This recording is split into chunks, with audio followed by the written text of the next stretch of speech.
xam nga li gars yi di wax cuq nañ ma. Ousmane cuq na leen.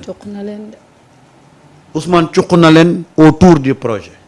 bu leen fi nekk di cogiter naan kii mooy problème bi ay woy dans son discours on sent que il a des problèmes avec Bassirou non bu ngeen ko analyser ci angle boobu vous n'avez pas compris le message de Ousmane Sonko. Le message de Ousmane Sonko s'adresse à tout le monde. muy Diomaye muy yéen ñëpp. C'est un discours galvanisateur. Il a touché votre orgueil et vous devez répondre. li mooy leader. bu gars yi di nelaw da ngay fekk fi ñuy nelawee nga capp ci tànk bi benn aiguille bu ndaw danaan bërit jóg. bu kenn analyser son discours sous l'angle fataliste. fataliste. sauf les colonna. Voilà. bu kenn xëy fii de analyser ce discours là que y a un problème profond entre Diomaye et Ousmane. Y a rien. S'il y a un problème, Diomaye et Ousmane ont la capacité de régler ce problème là. Il peut pas y avoir de problème. Mais je vous dis. non Samba am na yoo xam ne bon man du ma sama waay nga sama du ma bàyyi nga ciy xoos. Il peut pas y avoir de problème. Absolument. wax na ko sànq. est-ce que ñun boo gisee élection législative yi ñu teg suñu coalition ne dañuy jàppale Pastef femme Ousmane Sonko loo xam ne da ko jàngale. te loolu c'est la première fois que ça existe dans l'histoire politique du Sénégal. muy lan. fii li ñu doon gis tey boo créé parti jàpp nga ne parti bi yaa ko moom. da ngay dem sax bay raam mënatoo dara mais doo bàyyi. te yaakaar nga ne yow boo jiituwul rek lu ñëw boo nekkul ci kanam rek c'est pas bon mais xoolal Ousmane tey ba mu xoolee ne mënatul dem il a voulu sauver le projet il a préféré sauver le projet jël Bassirou Diomaye Faye joxoñ ko. loolu du grandeur moo tax ma ne il faut que nit ñi ñu fàtte seen bopp tey bu fàtteloon boppam jiital Sénégal tey na la wóor ne tey ji du joxoñ nit tey bàyyi lépp kule wax na ko sànq ci discours am. xam nga. donc nag dama ne àddina chaque jour on apprend ce qui a fait couler Macky Sall c'est que il n'a pas été généreux pour sa succession. C'est sûr. Quand le président Abdoulaye Wade disait que la seule constante yëpp ay variable la erreur monumentale. Nul n'est indispensable dans la vie. bu doon loolu doo fi jóge sax. yor nga ay milliards yor nga lu ne mënoo jóge ci lalu hôpital wala yor nga ay milliards et cetera. tey ñu ngi lay fi daawul di la ñaanal. xam nga. donc boo comprendre loolu dara du la ko jaral et sànq yàgg naa ko ci plateau yi mooy leen fi ñu war a tendre aujourd'hui mooy lan. mooy que ñi nga xam ne tabb nañ leen ñu galvaniser leen ba ñuy def compétition kan moo ëpp résultat kan moo dàq liggéey. et aujourd'hui aussi bien les ministres les DG et cetera xam nga fan la tey compétition de résultats et que l'attitude aujourd'hui ci communicants yi xam nga mooy lan c'est de mettre en relief ces résultats là eux ils doivent plus parler mais c'est le résultat qui doivent parler. et noonu aussi la ñuy noyer ñi nga xam ne tey ñoo nekk rek di raser les murs. Absolument moo tax gis nga Ousmane n'est pas dans une posture de pitié Ousmane n'est pas dans une posture de faiblesse Ousmane garde toujours sa posture de chef du gouvernement et leader incontestable de Pastef bu kenn gis ci discours bi que Ousmane dafa sonn dafa découragé non ku xam Ousmane langage franc parler xam ne bu doxul day toog ci penc bi xëy na démarche bi na li xamul Sénégal mais Ousmane wax na ni mu ñàkk a doxee. ni mu dinaa la reede. Ousmane découragé wul bi ñu koy dóor lacrymogène yi bi ñuy toj vitre verre. waaw Ousmane découragé bi ñu koy bunkeriser. voilà bi ñu koy pam découragé wul. léegi lay découragé. nee na la du pousse benn centimètre. du démissionner du dem fenn Ousmane. non ça dit non mënul découragé aujourd'hui il a galvanisé les troupes. parce que le constat du tey. absolument le constat c'est que aujourd'hui taxawaay ba nit ñi amoon surtout njiit yi taxawaay boobu dafa effrité wu. ba tey ñi nga xam ne waruñoo wax ñooy wax ba bëgg jël nit ñi en otage ba bëgg tropicaliser nit ñi jëlee leen paal yóbbu leen sakam or ñu ngi à haute définition léegi. on est en 2025 Ousmane loolu la leen wax jóg leen li ngeen war a def ngeen def ko parce que le combat vient d'arriver. mu ngoog lii amoon lancement la woon film bi mu ngi doog a am. loolu leer na. Guèye maintenant nag képp koo xam ne nag wax dëgg fa yàlla la nga doon xeex démb c'est une réalité innée loo xam ne dafa nekk ci yow tey jii jóg da ngay jóg par force. pour faire le prolongement en mathématique danaa prolongement par continuité. tout à fait.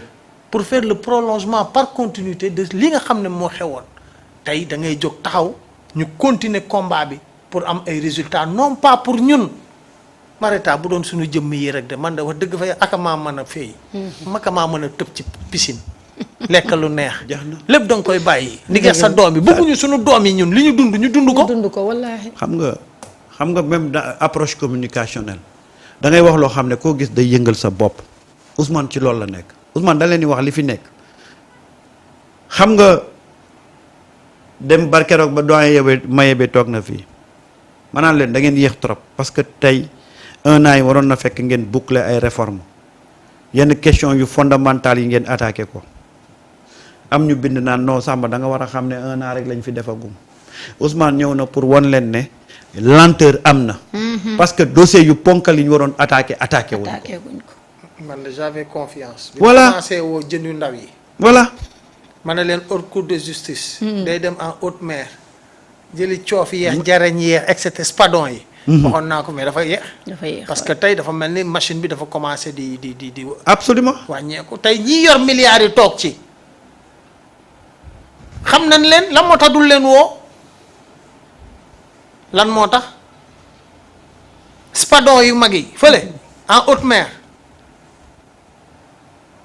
coof yeex jarañ yi mënuñu yem ci 50 millions comme ni mu ko waxee de. déedéet. ci yoos bu sew beex et cetera de. sardine yi déedéet. wax na ko de spadon yi nañu dem jëli ñooñu xam nañ leen. man de li ma nekk ci wax ji mooy génnewul boppam ci responsabilité problème yi am ci dëkk bi. tey nag il a tenu un langage franc que dem naa sax ba wax Basirou lii defu ko ma waxaat ko. c'est que Ousmane il est naturel et il est direct il dit que am na ci yoo xam ne jéem na ko def ci digganteem jéem na ko wax Bassirou defu ko mais ça ce n'est pas un problème kooku ça doit rassurer les Sénégalais pour que entre le Premier ministre et le président ils se parlent et il arrive même que kii wax lii kii bañ a d'accord ci lii mais ça ne veut pas dire que ils ont un problème. Demain nag les gens vont dire malaise profond entre le président et le premier ministre. loolu ngay gis à la fin. Mais Ousmane ci 2 tempos la wax. Ousmane à un certain moment donné il a parlé sous l'angle du chef de gouvernement qui parle à son président mais à un certain moment donné Ousmane a parlé sous le président d'un parti qui parle à son militant. tout court. Tey lii mu def nii di discours c'est un discours positif il faut retenir que des points positifs mooy lan. yéen a ngi doon nelaw yeewu leen ñi demoon ba beew nañu dindi jikko boobu. mooy dëgg de. ñi foogoon ne ñoom la. nañu génn ci loolu. nañu fàttalikuwaat li leen indi fii fàttalikuwaat ñiñ ci àndal ba yegg si fii. lii cuq la oto nag boo ko cuqee dafa war a tàkk. à partir de maintenant on doit avoir une autre posture. De tous ces gens-là, ces acteurs de la révolution, daf leen galvaniser. Prenez ce discours-là comme un discours galvanisateur. nga xam ne da leen cuq réveiller leen parce que ñu ci bari dañ doon dormir ci seen laurier. li ma fi waxoon naa ko fi. waxoon nga ko fi de. le plus grand communicant de Pastef la ñu jël def leen ay PCA ñu dem tëdd di nelaw foog na ñoom léegi bon voilà bokkatuñ ci dara. kenn déggatu leen.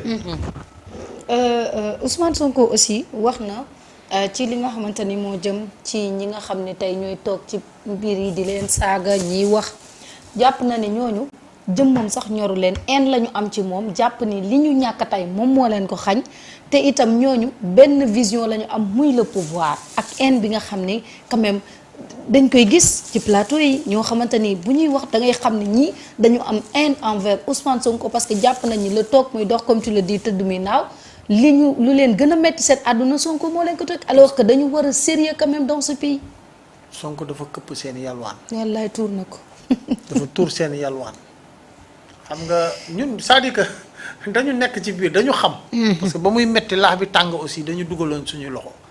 dañu xam quoi fa am ñoo xam ne en réalité mënuñu ko piffer. je te jure ah mënuñu piffer Ousmane Sonko qu'on le veuille ou pas parce que Ousmane moo leen fi jëlee. malgré moult difficulté moo leen fi jëlee. am ñoo xam ne aussi dañu nekkoon am seeni privilège parce que régime bi nag yi fi passé dañ doon am seeni presse. ñii bu ñu ñëwee indi jubbanti donc yu ci bari dañ ko dagg et loolu nag du leen neex tey yaa ngi dégg yenn maison de presse yu bari dañu am problème mënuñu tudd gérer seeni charge mënuñu tudd gérer seeni emploi et cetera lan moo tax. dafa gaaw di. te dafa ndànk lan moo tax parce que dañu dañ doon daaw ñu def yoon. bu fekkoon ne ñu ngi doon def yoon normalement. mais dara warul changer ci seen vécu. normalement. wala déggoo ma. waaw normalement. ah waaw. bu fekkoon ne yow 1000 francs mooy sa dépense. muy normal ah. ñu lay jox ñaata 3000 francs. waaw. léegi bu ñu bëggee dellu ci 1000 francs wala ci 500 doo mën a dem. déedéet. da ngay yuuxu. c'est la même chose ñooñu dañu amoon ay privilèges maintenant nag lan la ils se sont mis nag en opposition camouflée. li ngay gis tey ñenn ñi toog di saaga wala toog di xajamal. toog di jéem a yàq sénégalais yi pour mettre nit ñi ñu bàyyi ñi fi ne wala ñu wan leen ginnaaw c'est peine perdue, ils n'ont rien compris te bu fekkoon ne sax ay kàngam ñoo koy def xoolal bu fekkoon ne sax ay ñoo xam ne bu ñu xelee seen xam-xam nga jëlee ci dara sax ñoo koy def ay ñoo xam ne BFM sax problème la pour ñu am ko. dëgg la de. ay ñoo xam ne certificat sax amuñu ko jànguñu sax et cetera ñooñu la ñu Ñooy toog monter ci plateau yi ñu gonfler saaga. leen ñu toog ci plateau yi ñu bëgg leen def ay star mënta nekk. et yaakaar ne réew mi dina avancer dina développer ci loolu il faut qu'on soit beaucoup plus sérieux. Moi quand je vois yenn plateau yi ñi ciy toog et puis continuellement et puis à longueur de journée on fait des émissions yoo xam ne c'est des émissions yoo xam ne uniquement ligne éditoriale bi gars yi duñu wane lu baax ci ñoom déedéet. gars yi nañ leen di dammate nañ leen yàq mel ni ñoom ñi toog ci plateau yi di wax ñooñu ñoo xam ñoo mën ça pose problème mais loolu nag est-ce que ñun dañ koy bàyyi mu continuer noonu déedéet. ça veut dire que on a failli à notre mission Absolument.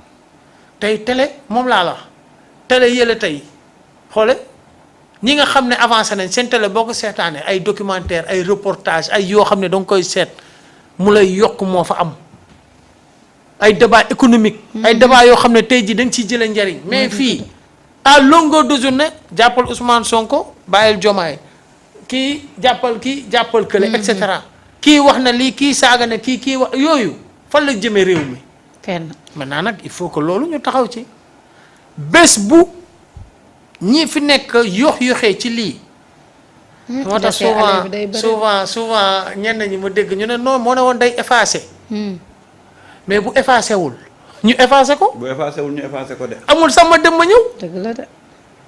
parce que mënoo liggéey am réew li nga xam ne mooy presse bi nga xam ne moo la war a accompagner loolu da nga ko doon xeex xam nga bi ñu doon xeex naa RTS du wane benn opposant du invité benn opposant et cetera mais tey presse bi nga xam ne tey ñoo fi ne bu fekkee ne tey dañu war a changer de paradigme de comportement de taxawaay mais presse bi yëpp dañu war a accompagner le gouvernement temps politique dafa am.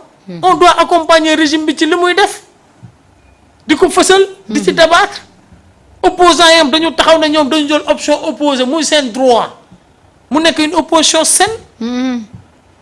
par rapport à un sujet je l'ai dit yow même bu fekkee ne yow sa télé boobu neen day opposé wu mais prenez des sujets d'actualité yoo xam ne dafay jëmal réew mi kanam vous l'exposez et vous apportez vos contributions positivement bu fekkee ne réew mi leen ñor mais foofu la ñu war a dem ci wàllu politique pour changer suñu réew mais yor say xeer saa boo xëyee rek nga dem Thiès yor sa ñaari saaku xeeru raay ñëw toog di jol te doo proposer dara. mais nañ woon di dëgg mais gars yi nañ ñafe gars yi dem wuti BFM bokk bak sax day métti mais dem wuti BFM sax balaa ñuy toog di wax wala ñenn ñi ñu aay sax si tailleur bi ñu doon def balaa ñuy wax mais c'est dommage ce pays là. non Sénégal moo bizarre quand même. non doy na waar ah. sérieux. et lii ma jaaxal.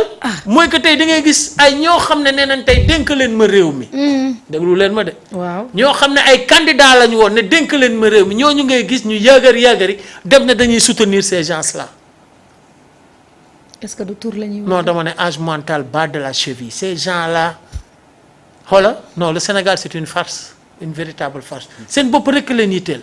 seen bopp rekk leen yitteel balaa may gën a rus ma gis ñenn ñi ne dañuy support dem fële division gars yi nañu noppalaku nañu changer de fusil d'épaule ils ont le droit de s'opposer mais nañu opposer boo xam ne day avancer loo réew mi. vraiment.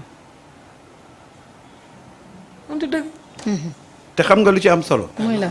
gis nga ñooñu noonu tey di agité wu muy ñenn ci société civile Ousmane Sonko